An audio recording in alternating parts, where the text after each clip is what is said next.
This is a tree that we ended up underneath a few episodes ago, and I really like this tree. Beautiful. This one is a live oak, that I know. Sound of bird song in the air. Oh, there you are with the birds. Cottonwoods in the distance. Oh, that's nice. The sun flaring there through the tree branches. All right, Ben, I remember it like it was yesterday, but it was a few months ago when we said spring is in the air. That is not the case anymore. No, spring has sprung. We are here at the end of the summer, the beginning of the fall. It does not feel like fall in Austin, Texas. Summer is kind of an 8-month proposition here. Yeah, we're pretty selective about our seasons. That's right. We like spring, couple weeks, fall, couple weeks. Really, summer. Really focus on the summer. But we put the kids back in school last week, and so it is a turning of the page. We started out in episode 2 of this podcast going to Sundance and talking about kind of setting the calendar year based on the clock that starts at Sundance. And underneath that system, we're about 60% of the way into the year. Yep. But to me, this time of year is always kind of like a big reset. How so? Say more about that. If you're not in hardcore production, summer is a hard time to get a lot of work done. What with the schedule, with being family men as we are. Yep. Juggling kind of turnover with interns in the office and vacation plans for the staff and you know, potential subjects and their travel and kind of summer needs.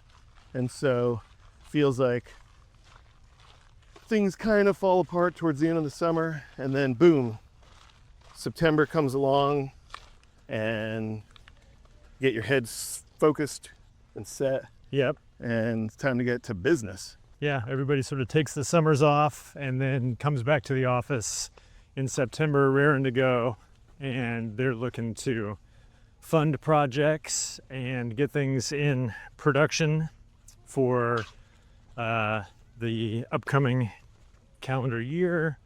And so this is a good time to start setting pitches and to get things basically, like you said, back in the office and ready to go. On your left. You're listening to Doc Walks with Ben and Keith. Well, let me ask you, what does September, October look like for Ben Steinbauer, for the Bear, for your projects? Well, let's see. We at the Bear have a new producer that's starting with us that we're very excited about. We are going to restart our intern program and have a lot of new folks in the office, so I'm excited for that new energy. And then in terms of pitching documentary projects, we have a pitch that is based on a podcast for a basically comedic true crime documentary. Tell me more about that one. That one is called Dr. Dante, and that is a project that our mutual friend Brad Beesley, We should get him on the show.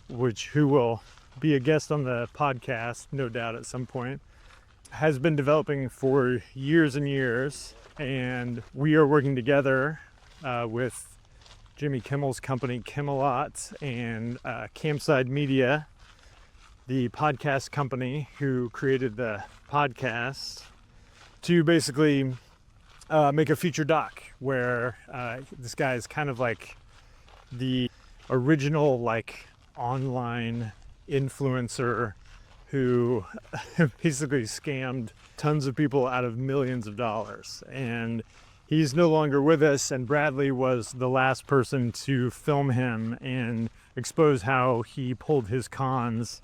And there's a lot to be learned in modern day from this guy's past story. So this is something that we are working with Julie Goldman and Motto Pictures Nice. on, and we are going to take out for financing and hopefully get into production this fall.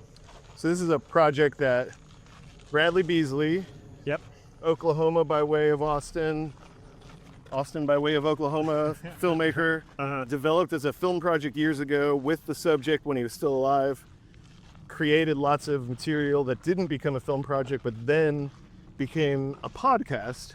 He made a short that basically felt like it never quite hit the mark. Okay. And he knew that there was always something more to do with this story. Yeah, and then COVID hit, and he had all this material, and the popular podcast series called Chameleon picked it up, and it became one of their most listened to series. And once that came out, Terrence Winter from Wolf of Wall Street and Boardwalk Empire and Sopranos basically licensed the rights and was like, this is my follow-up to Wolf of Wall Street. And so he's been developing the big Hollywood scripted version of the story. And then I was working with Kimmelot on the High Hopes show, and Bradley brought the project to me, asked if I would be interested in joining and taking it to Kimmelot, and that was 2 years ago. And so we've been developing it ever since, and we originally took it out as a doc series, and we got a lot of feedback that because it wasn't current, this is a story that happened largely in the 70s, 80s, 90s, that they didn't have the appetite basically for this as a series, so we reimagined it as a feature.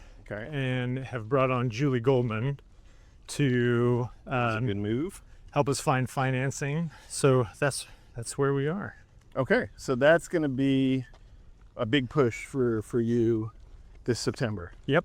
And how do you make that push? What are your steps?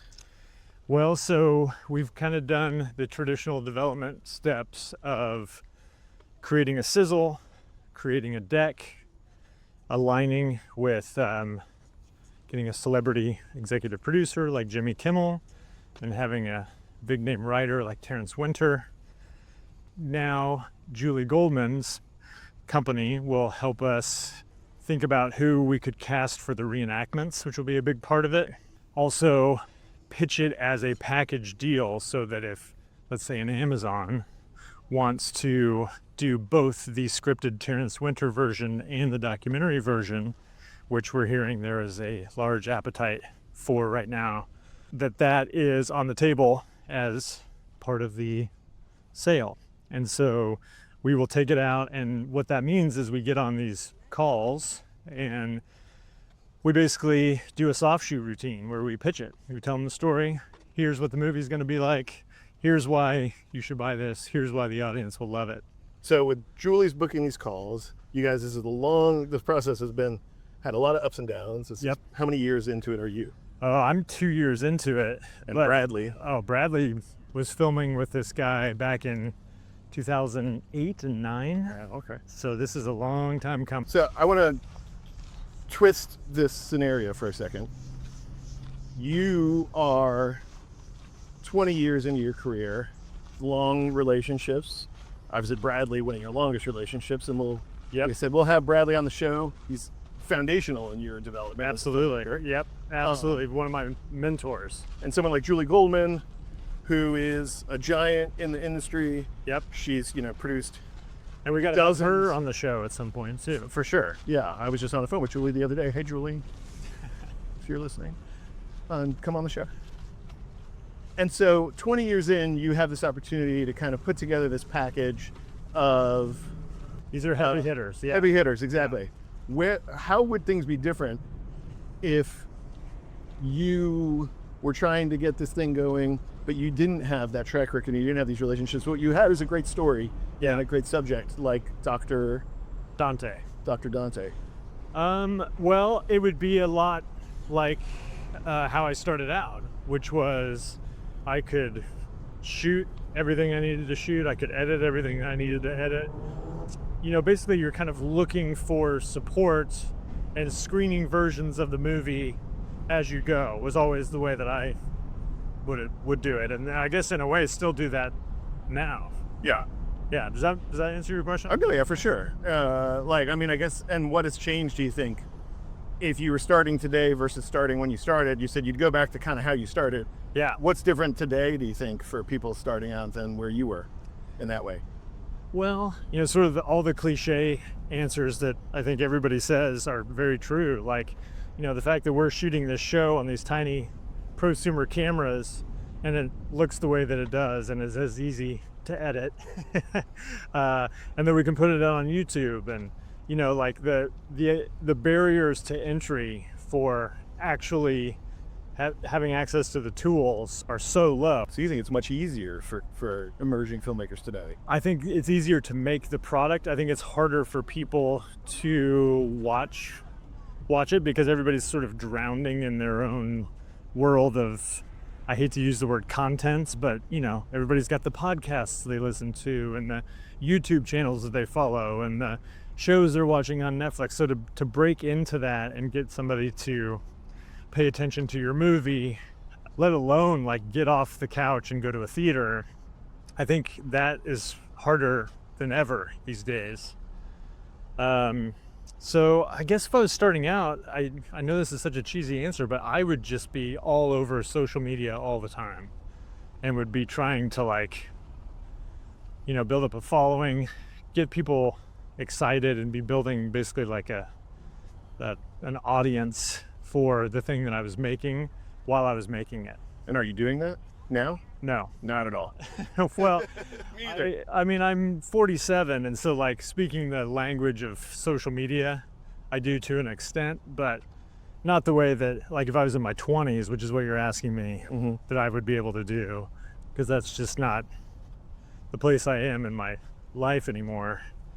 I feel like this is kind of like an old guy answer, but Yeah, it's a truthful answer. yeah. And I mean, I only ask because, you know, like you said, all the things that you said you would do if you didn't have these like long-standing relationships and kind of like a access to more of the industry side of things. Yeah, well, one interesting thing I will just say, almost as like a cautionary tale for young filmmakers, is that at a certain point, what I realized is I was a decent shooter, pretty good editor. I was like above average, I think, as an editor, and I can still edit, but I Got a decent outside shot. got soft hands, yeah, the whole thing. But I realized at a certain point that if I could hire people who were better than me, that would make my work a lot stronger. And so I let my shooting ability atrophy. And so now when I'm trying to develop projects, I have to find somebody who will come with me to go shoot. And so that, in a way, hamstrings me a little bit. So I would say for everybody coming up, like, keep those skills sharp and know how to shoot. I mean, I'm going to Know push how to back edit. on that as your friend, as your colleague, as your fan.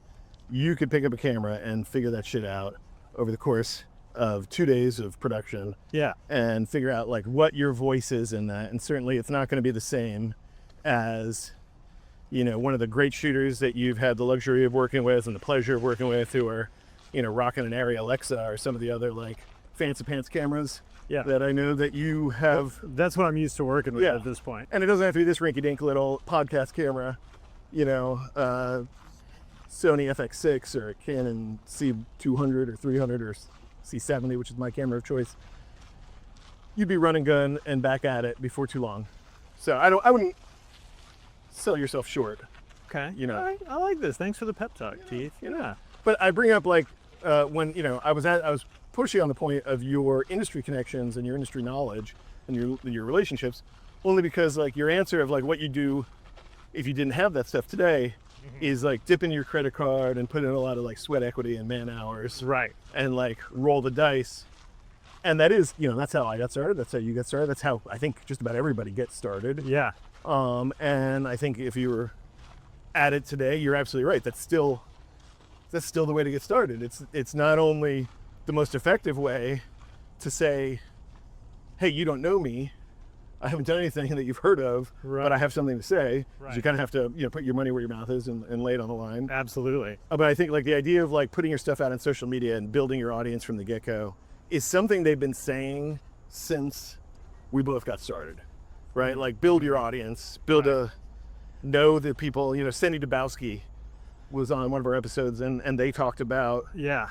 putting together this massive email list. Yep. And And building that's- community. building community off of that, and that's Yeah. that precedes social media. That precedes like the opportunity to create a TikTok following or a Twitter following or whatever that's they call true. it now. I just think it's interesting that like if you've got a story to tell, whether you're somebody like the esteemed Ben Steinbauer with 20 years of experience and festival laurels and old friends to call on speed dial in his Rolodex. Ah, shucks. Keith, you're making me sound way cooler than I am. I definitely... That's right. Nobody's listening. It's okay. When they saw we didn't have a guest this week, they tuned out anyway. So don't make too much of it. This is really for an audience of one. But the reality is, right, like, we all have to kind of start somewhere. And we started out by talking about, like, September and October, fall is in the air. This is a moment to, like, push a thing out into the world and try and generate energy. Yes. And whether that energy is with Julie Goldman setting up calls with HBO and Netflix, or that energy is making a commitment to putting, like 5 clips on the internet over the course of the next 5 weeks to like develop an audience, to kind of like build a little groundswell of momentum. Right. This is the time to get into production, basically, is what we're saying. And so what does it look, you ask about me, here let's flip around here. Maybe this is a good little, look at how pretty this is. We got lily pads. Let's see. Let's Look see at what we've this. got here. Yeah, it's so pretty. Well, I guess maybe it looks good from afar, but far from good. There you go. In close up. Monet's water lilies. That's with a couple of plastic water bottles. Yeah. So all right, so you're asking me all these questions. Let me ask you, Keith. What does what does the fall look like for you? The fall is hopefully going to be busy and full of business. We've got over at Go Valley, I've got like a really great team. Megan Gilbride producing from her perch in Los Angeles. Got Sarah Wilson producing from the house next door to the office where I also live, which works out great for us. Who is also your wife? That helps. That helps with that. We've got Veronica Maciel, our in-house coordinating producer, who kind of keeps us steered in the right direction and on top of things. We got Austin Reedy, our editor, who's currently editing a series for HBO out of our office, working for somebody else, but hanging out every day. And then we've got a team of assistants and interns: Shayla, Luca, Julie, Josh, Sydney. So we have a great team. And so basically this fall we've got a kind of modern twist on true crime that we've been developing with Concordia Studios. And my partner on that is an actor and filmmaker named Frank Mosley, who we met at Sundance this year. That's right. On the podcast. Yep. Yeah. That's a project Frank and I developed for about 2.5, 3 years before we got really serious about it. Kind of had to figure out what the approach was, figure out access, figure out if this is really a thing that needed to be made and needed to be made by us at this time. Like this time last year, we started negotiations with Concordia Studios. And those negotiations worked out. We started getting financing rolling in January. Concordia, for our listeners, is whose company? They're a great and powerful documentary company led by Davis Guggenheim, Oscar winner Davis Guggenheim from An Inconvenient Truth. Waiting for Superman, still the Michael J. Fox movie. He has a movie out right now called Deaf President Now that premiered at Sundance when we were there. And he's got a great team that surrounds him. Casey and Lizzie and Lorene Powell-Jobs is his partner in that. They're a powerful team. They're people we're really excited to partner with. But our work is not done. They put in enough money for us to really put this development into gear. Yep. And to make like a really robust sizzle that showcases years of work. Right. A really in-depth deck, budget and financing plan and production plan. And so basically together we are going to be going out this month and next month, looking to kind of flesh out the rest of the team and the rest of the financing to be able to make this project a complete reality. And so that is not coincidental, right? That's on this same clock we're talking about. Yeah, So just by design. Yep. We made a deal with them late last fall. The money started coming in January. The goal was to have those deliverables in place this summer to be able to hit the ground running real hard right now. And I'll be honest, fully honest here, I am a few weeks late on my deliverables, and by a few, like 6 or 7. So anyway, that's my biggest project. And then secondarily, I have another project, another doc that I've been developing kind of the old-fashioned way with no support, partnered with a filmmaker out of Dallas named Daniel Labs. Yep, Daniel, this is who worked at Oak Cliff for a long time. Daniel's a programmer, he's a director. He worked at the Dallas International Film Festival, he worked at Oak Cliff, he's done programming for other festivals around the country. And he's also made several shorts and a feature.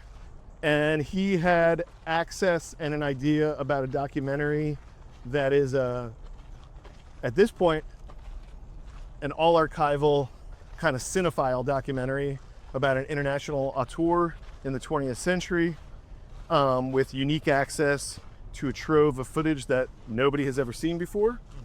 As soon as we started talking about it, I got very excited.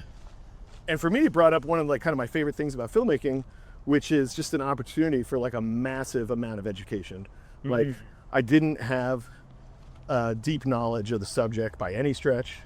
I had like an interest and an appreciation. And initially I said, I don't know that I'm the right person for this project because there are dozens of people out there in the world, if not hundreds or even thousands, who know so much more about the subject than I do. They'd probably be better choice for this.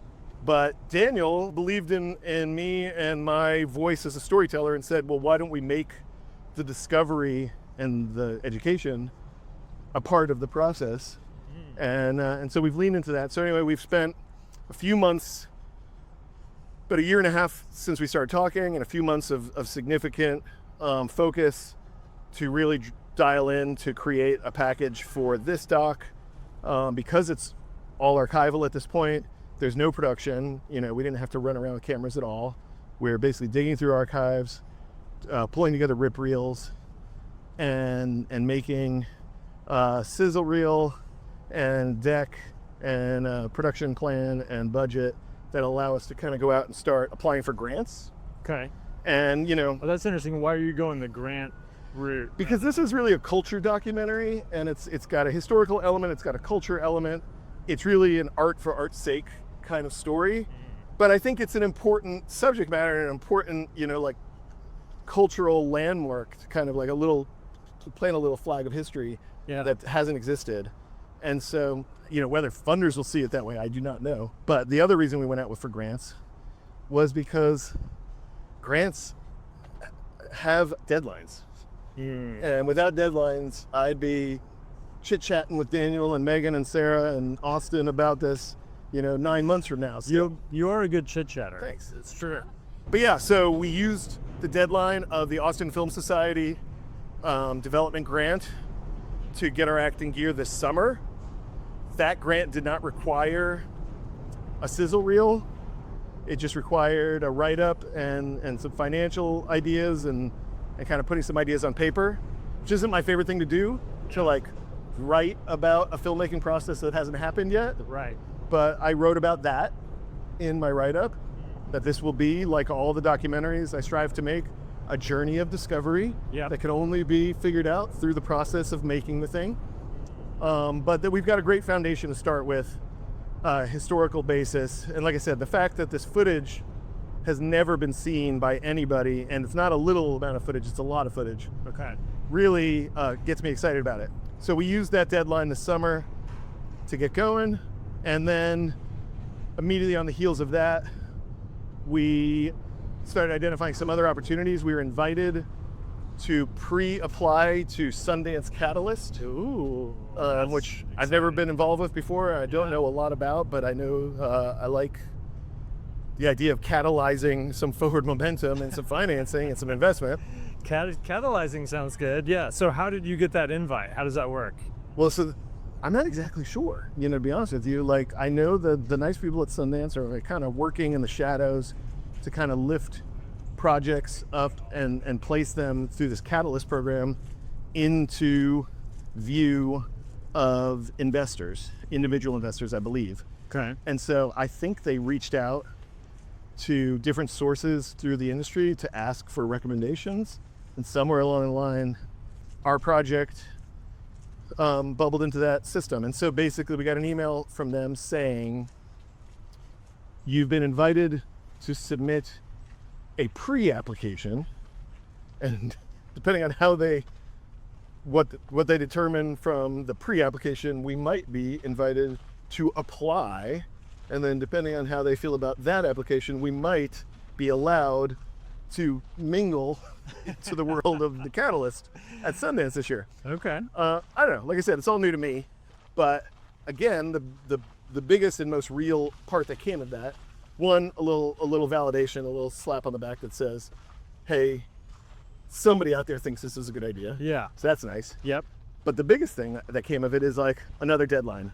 And with that deadline required a sizzle reel. Yeah. And so suddenly it wasn't just a write-up and a budget and a deck. It was put your money where your mouth is and show us why this thing deserves to be a movie. Right. And for me, I'm the kind of filmmaker, so much of the work that I do comes to life in the edit. It's the reason why I hold, my editor, Austin, in such high regard, is because it's really in collaboration with him that so many of the things I'm excited about in the work have come out. And so how, especially in a project like this that is archival based, how do you go about creating the sizzle reel out of existing footage? Well, so to finish on the thought about Austin wasn't available right now to work with us on the sizzle reel. And Daniel, who initiated the project with me, said he wants to spend time together in the edit with me. So we decided to throw our hats in together and make this sizzle reel. And that was like a great way to kind of jumpstart our working collaboration. And so what we did is we went and we ripped, like I said, this is a film about a filmmaker. It's a film about an international auteur, like a household name filmmaker with a big long line of credits and moments in his filmography. So we started by pulling material from that filmography and just, like I said, creating a rip reel. Okay. So you're looking at his past work, pulling things out of it that you think are... that speak to us, Yeah, that kind of communicate some of the ideas that we're trying to tap into. But like the biggest and most important thing, and there would be no project without this, is this trove of our archival material that Daniel identified. We had to make a relationship with the archive. Right.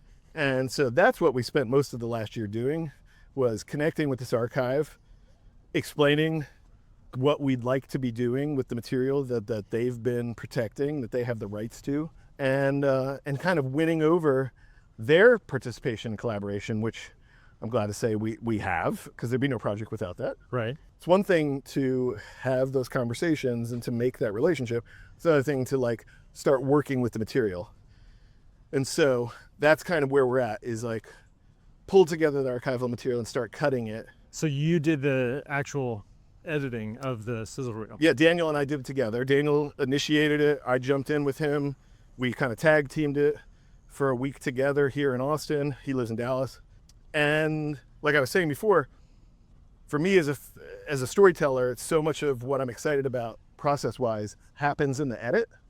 And so the process of making the sizzle reel, which is something I kind of put off, because I like to keep the idea in the idea sphere as long as possible. Yes. But when it came time, like, okay, the rubber meets the road, like we got to make something here, we got to show people, and we got to win them over. Right. In the process of putting the sizzle together, suddenly like the way the film is going to work, should work, could work, was made clear. Yeah. Some of the ideas we had didn't bear fruit, and some of the things that we came up with, we would have never, thought of on our own without the experience of just like juxtaposing pieces of footage and trying things and mixing music and other ideas in.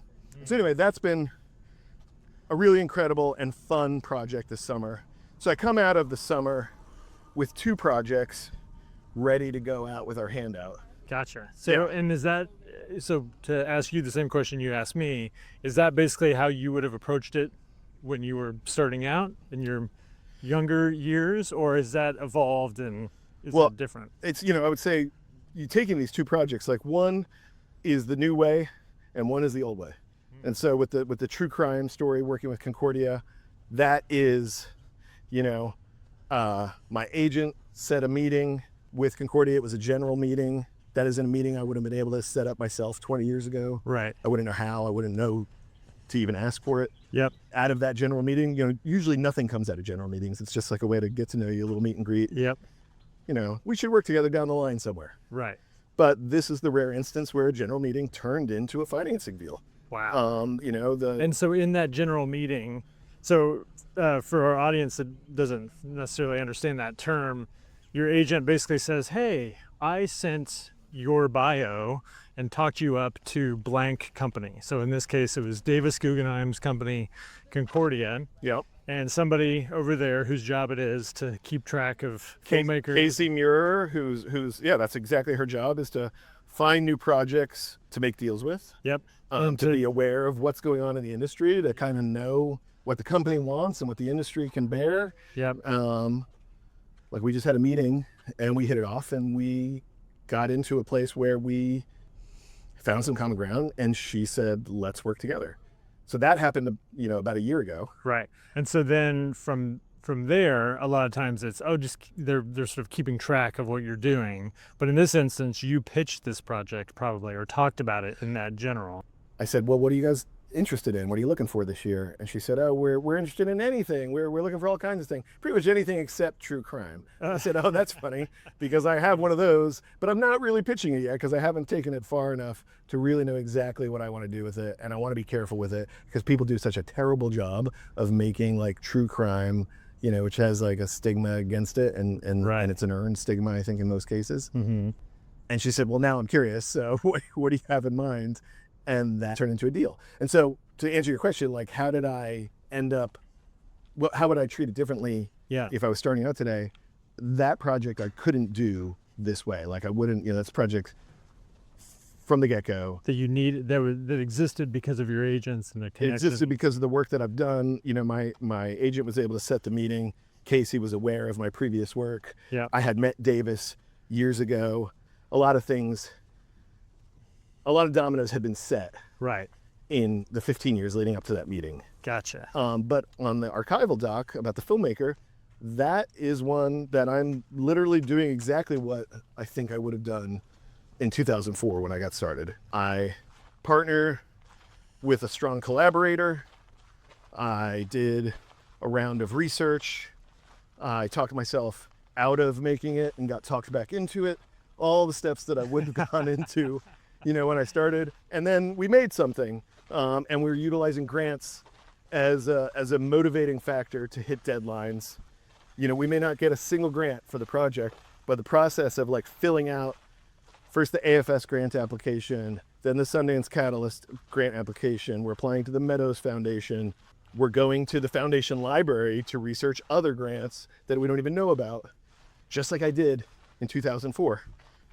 So for me, that process hasn't changed. I think what's changed is like my abilities as a filmmaker have sharpened and my communications with my collaborators has been emboldened and strengthened. I'm a better and stronger partner than I was 20 years ago. Yeah. So I'm coming into September looking to pitch these two significant projects, significant to me projects.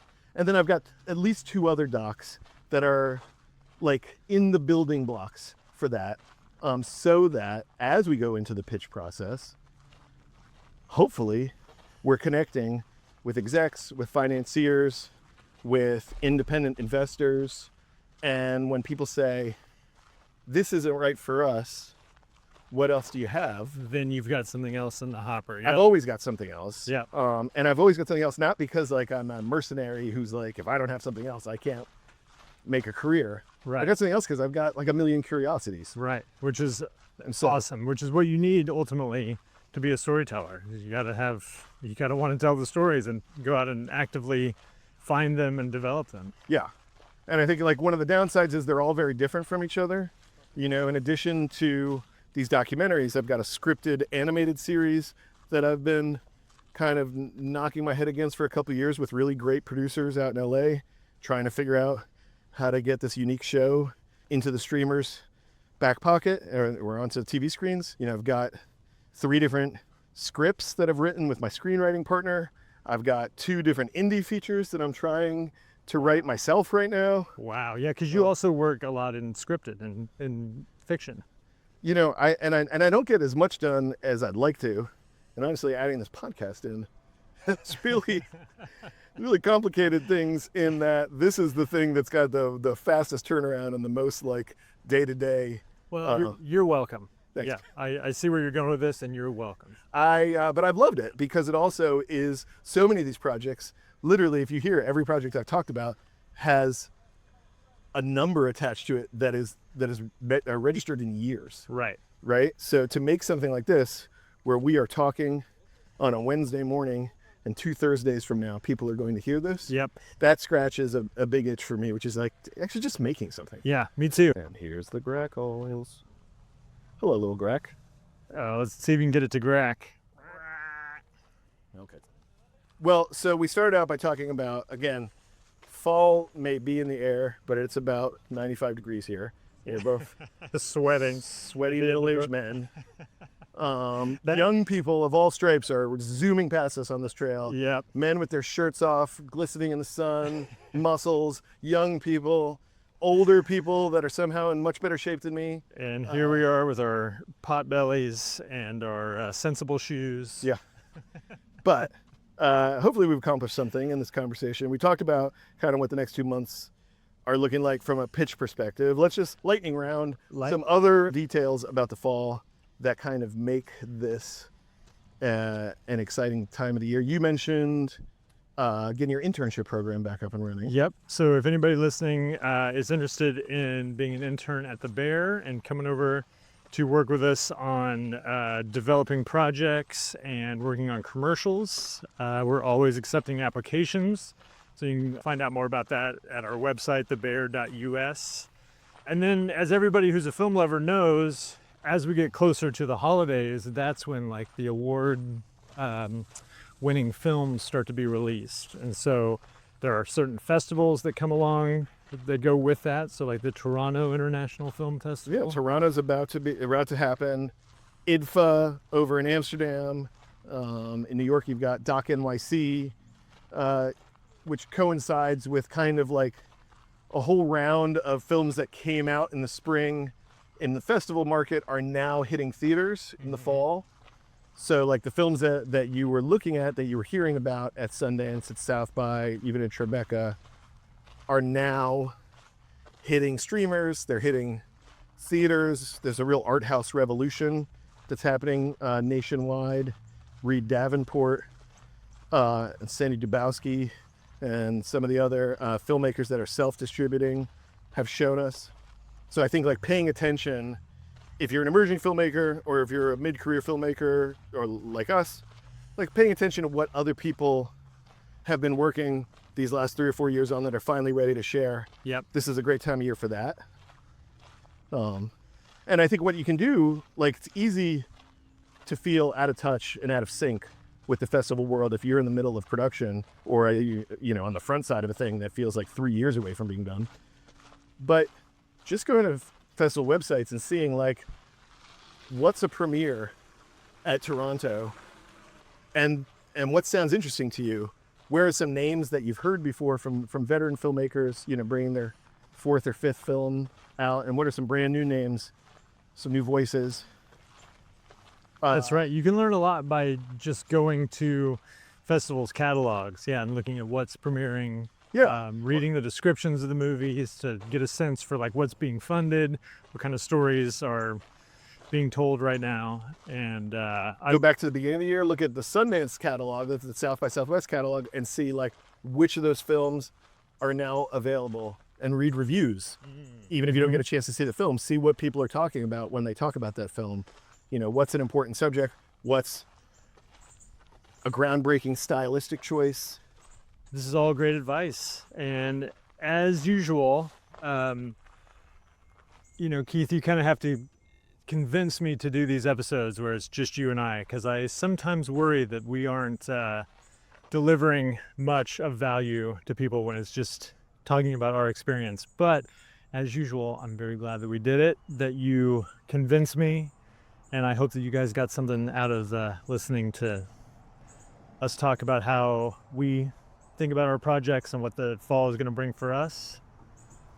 Yeah, Ben. And how do we wrap this up, Keith? Well, we're back here underneath the same live oak tree we started at, so that's a pretty good, like, full circle thing. We have some exciting guests booked for the near future. We got Bradley Beesley. Coming on board, yeah. We got to get Brad out here. So fall is not just a pitch session, kind of like get it going on the business side, but it's also a great time for this podcast to turn it up a notch with some new blood. I love it. All right. Well, we're gonna turn it up a notch, you guys. So thanks for listening. We hope you enjoyed, and stay tuned for more. All right. Thanks for Doc Walking. Doc Walks is created, produced, and edited by my friend Ben Steinbauer of The Bear. Hello. And my friend Keith Maitland of Go Valley. Thanks for tuning in. Follow us at DocWalksPod on Instagram, X, and YouTube.